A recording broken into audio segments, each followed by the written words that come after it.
De los muchos problemas que ejercitaron la temeraria perspicacia de Lonrod, ninguno tan extraño, tan rigurosamente extraño diremos, como la periódica serie de hechos de sangre que culminaron en la quinta de Triste Leroy entre el interminable olor de los eucaliptos. Es verdad que Eric Lonrod no logró impedir el último crimen, pero es indiscutible que lo previó. Tampoco adivinó la identidad del infausto asesino de Yarmolinsky, pero sí la secreta morfología de la malvada serie y la participación de Red Scarlack, cuyo segundo apodo es Scarlack el Dandy. Ese criminal, como tantos, habían jurado por su honor la muerte de Lonrod, pero este nunca se dejó intimidar. Lonrod se creía un puro razonador, un Auguste Dupin, pero algo de aventurero había en él y hasta de tabur. El primer crimen ocurrió en el Hotel Blue Nord, ese alto prisma que domina el estuario cuyas aguas tienen el color del desierto. A esa torre, que muy notoriamente reúne la aborrecida blancura de un sanatorio, la enumerada visibilidad de una cárcel y la apariencia general de una casa mala, arribó el día 3 de diciembre el delegado de Podolsk, el tercer congreso talmúdico, Dr. Marcelo Yarmolinsky, hombre de barba gris y ojos grises. Nunca sabremos si el Hotel du Nord le agradó. Lo aceptó con la antigua resignación que le había permitido tolerar 3 años de guerra en los Cárpatos y 3.000 años de opresión y de pogroms. Le dieron un dormitorio en el piso R, frente a la suite que no sin esplendor ocupaba el tetrarca de Galilea. Yarmolinsky cenó, postergó para el día siguiente el examen de la desconocida ciudad, ordenó en un placard sus muchos libros y sus muy pocas prendas, y antes de medianoche apagó la luz. Así lo declaró el chofer del tetrarca, que dormía en la pieza contigua. El 4, a las 11:03 AM, lo llamó por teléfono un redactor de la Yiddish Zeitung. El doctor Yarmolinsky no respondió. Lo hallaron en su pieza, ya levemente oscura la cara, casi desnudo bajo una gran capa de anacrónica. Yacía no lejos de la puerta que daba al corredor. Una puñalada profunda le había partido el pecho. Un par de horas después, en el mismo cuarto, entre periodistas, fotógrafos y gendarmes, el comisario Treviranus y Lonrod debatían con serenidad el problema. No hay que buscarle 3 pies al gato, decía Treviranus, blandiendo un imperioso cigarro. Todos sabemos que el tetrarca de Galilea posee los mejores zafiros del mundo. Alguien, para robarlos, habrá penetrado aquí por error. Yarmolinsky se ha levantado. El ladrón ha tenido que matarlo. ¿Qué les parece? Posible, pero no interesante, respondió Lonrod. Usted replicará que la realidad no tiene la menor obligación de ser interesante. Yo le replicaré que la realidad puede prescindir de esa obligación, pero no las hipótesis. En la que usted ha improvisado, interviene copiosamente el azar. He aquí un rabino muerto. Yo preferiría una explicación puramente rabínica, no los imaginarios percances de un imaginario ladrón. Treviranus repuso con mal humor. No me interesan las explicaciones rabínicas, me interesa la captura del hombre que apuñaló a este desconocido.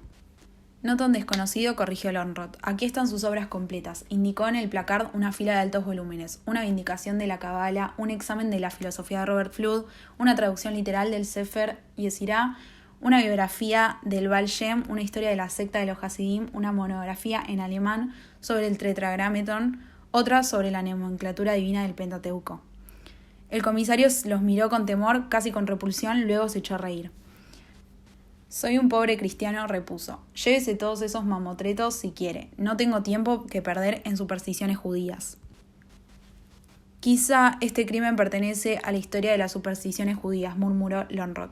Como el cristianismo, se atrevió a completar el redactor de la Yiddish Zeitung. Era miope, ateo y muy tímido. Nadie le contestó. Uno de los agentes había encontrado en la pequeña máquina de escribir una hoja de papel con esta sentencia inconclusa. La primera letra del nombre ha sido articulada. Lonrod se abstuvo de sonreír. Bruscamente, bibliófilo o hebraísta, ordenó que le hicieran un paquete con los libros del muerto y los llevó a su departamento. Indiferente a la investigación policial, se dedicó a estudiarlos. Un libro en octavo mayor le reveló las enseñanzas de Israel Baal Shem Tov, fundador de la secta de los piadosos. Otro, las virtudes y terrores del tetragrametón, que es el inefable nombre de Dios. Otro, la tesis del que Dios tiene un nombre secreto, en el cual está compendiado como en la esfera de cristal que los persas atribuyeron a Alejandro de Macedonia. Su noveno atributo, la eternidad, es decir, el conocimiento inmediato, de todas las cosas que serán, que son y que han sido en el universo. La tradición enumera 99 nombres de Dios. Los hebraístas atribuyen ese imperfecto número al mágico temor de las cifras pares. Los hasidim razonan que ese hiato señala un centésimo nombre, el nombre absoluto. De esa erudición lo distrajo, a los pocos días, la aparición del redactor de la Yiddish Zeitung. Este quería hablar del asesinato. Lönnrot prefirió hablar de los diversos nombres de Dios. El periodista declaró en 3 columnas que el investigador Erich Lönnrot se había dedicado a estudiar los nombres de Dios para dar con el nombre del asesino. Lönnrot, habituado a las simplificaciones del periodismo, no se indignó. Uno de esos tenderos que han descubierto que cualquier hombre se resigna a comprar cualquier libro publicó una edición popular de la historia de la secta de los Hasidim. El segundo crimen ocurrió la noche del 3 de enero, en el más desamparado y vacío de los huecos suburbios occidentales de la capital.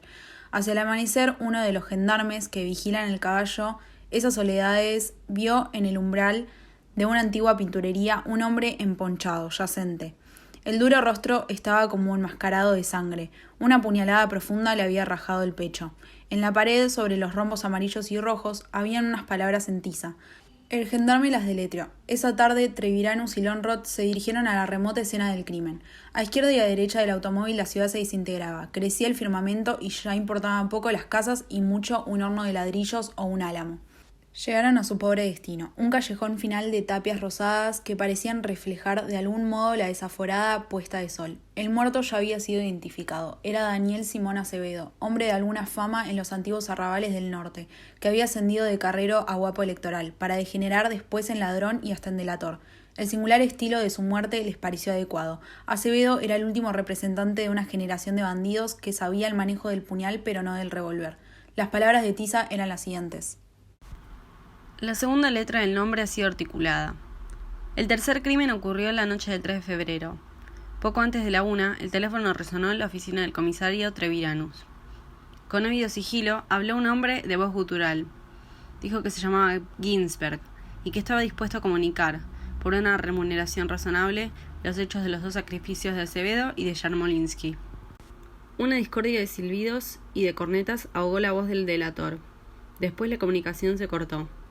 Sin rechazar aún la posibilidad de una broma, Treviranus indagó que le habían hablado desde Liverpool House, taberna de la Rue de Toulon. Treviranus habló con el patrón. Este le dijo que la última persona que había empleado el teléfono de la casa era un inquilino, un tal Girpius, que acababa de salir con unos amigos. Treviranus fue enseguida a Liverpool House. El patrón le comunicó lo siguiente. Hace 8 días, Girpius había tomado una pieza en los altos del bar. Era un hombre de rasgos afilados, de nebulosa barba gris, trajeado pobremente de negro. Finnegan le pidió un alquiler sin duda excesivo. Girpius inmediatamente pagó la suma estipulada. No salía casi nunca, cenaba y almorzaba en su cuarto, apenas si le conocían la cara en el bar. Esa noche bajó a telefonear al despacho de Finnegan. Un cupé cerrado se detuvo ante la taberna. El cochero no se movió el pescante. Algunos parroquianos recordaron que tenían máscara de oso. Del cupé bajaron 2 arlequines. Eran de reducida estatura, y nadie pudo no observar que estaban muy borrachos. Entre balidos de cornetas irrumpieron en el escritorio de Finnegan, abrazados de Girpius, que pareció reconocerlos, pero que les respondió con frialdad. Cambiaron unas palabras en yiddish y subieron a la pieza del fondo. Al cuarto de hora bajaron los 3 muy felices. Girpius, tan valiente, parecía tan borracho como los otros. Iba, alto y vertiginoso, en el medio, entre los arlequines enmascarados. 2 veces tropezó.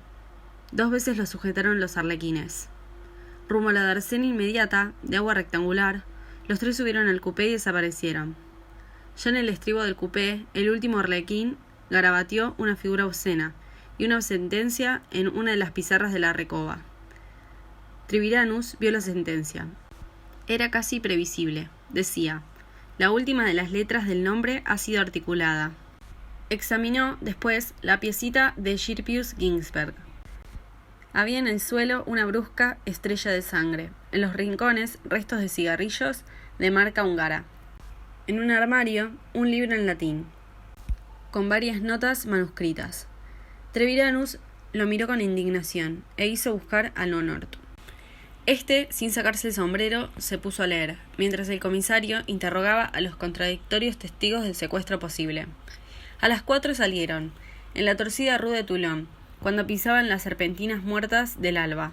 Treviranus dijo: ¿y si la historia de esta noche fuera un simulacro? Erich Lönnrot sonrió y le leyó con toda gravedad un pasaje de la disertación 33 de Philologus. Esto quiere decir, el día hebreo empieza al anochecer y dura hasta el siguiente anochecer. El otro ensayo, una ironía. ¿Ese dato es el más valioso que usted ha recogido esta noche? No, más valiosa es una palabra que dijo Ginsberg. Los diarios de la tarde no descuidaron esas desapariciones periódicas. La Cruz de la Espada las contrastó con la admirable disciplina y el orden del último congreso eremítico. Ernst Palast, en El Mártir, reprobó las demoras intolerables de un pogrom clandestino y frugal, que ha necesitado 3 meses para liquidar 3 judíos. La Jüdische Zeitung rechazó la hipótesis horrorosa de un complot antisemita, aunque muchos espíritus penetrantes no admiten otra solución del triple misterio. El más ilustre de los pistoleros del sur, Dandy Red Scarlett, juró que en su distrito nunca se producirían crímenes de esos y acusó de culpable negligencia al comisario Franz Treviranus. Este recibió la noche del 1 de marzo un imponente sobre sellado. Lo abrió. El sobre contenía una carta firmada, Baruch Spinoza, y un minucioso plano de la ciudad arrancado notoriamente de un Baedeker. La carta profetizaba que el 3 de marzo no habría un cuarto crimen, pues la pinturería del oeste, la taberna de la Rue de Toulon y el Hotel du Nord eran los vértices perfectos de un triángulo equilátero y místico.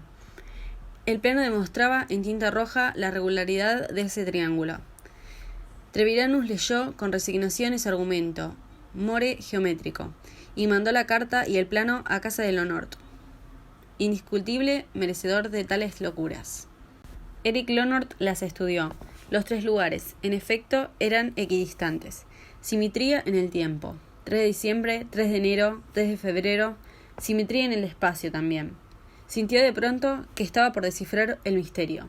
Un compás y una brújula completaron esa brusca intuición. Sonrió. Pronunció la palabra tentagramaton y llamó por teléfono al comisario. Le dijo: «Gracias por ese triángulo equilátero que usted anoche me mandó. Me ha permitido resolver el problema. Mañana viernes los criminales estarán en la cárcel. Podemos estar muy tranquilos». «¿Entonces no planean un cuarto crimen?» «Precisamente, porque planean un cuarto crimen. Podemos estar muy tranquilos». Lonort colgó el tubo. 1 hora después viajaba en un tren de los ferrocarriles australes, rumbo a la quinta abandonada de la triste Leroy. Al sur de la ciudad de mi cuento fluye un ciego riachuelo de aguas barrosas, infamado de cutiembres y de basuras. Del otro lado hay un suburbio fabril, donde, al amparo de un caudillo barcelonés, medran los pistoleros. Lonort sonrió al pensar que el más afamado, Red Scarlett, hubiera dado cualquier cosa por conocer esa clandestina visita.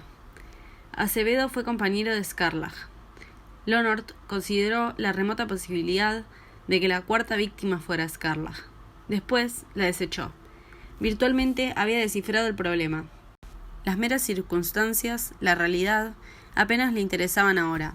Quería pasear, quería descansar de 3 meses de sedentaria investigación. Reflexionó que la explicación de los crímenes estaba en un triángulo anónimo y en una polvorienta palabra griega. El misterio casi le pareció cristalino. Se abochornó de haber dedicado 100 días.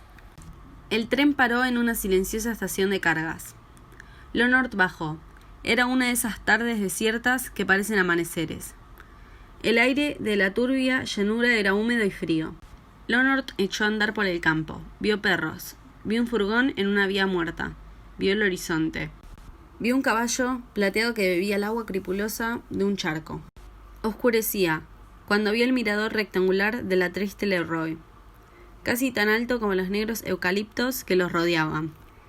Pensó que apenas un amanecer y un ocaso lo separaban de la hora anhelada por los buscadores del nombre. Una herradura verja definía el perímetro irregular de la quinta. El portón principal estaba cerrado. Lonort, sin mucha esperanza de entrar, dio toda la vuelta. De nuevo, ante el portón infranqueable, metió la mano entre los barrotes, casi maquinalmente, y dio con el pasador.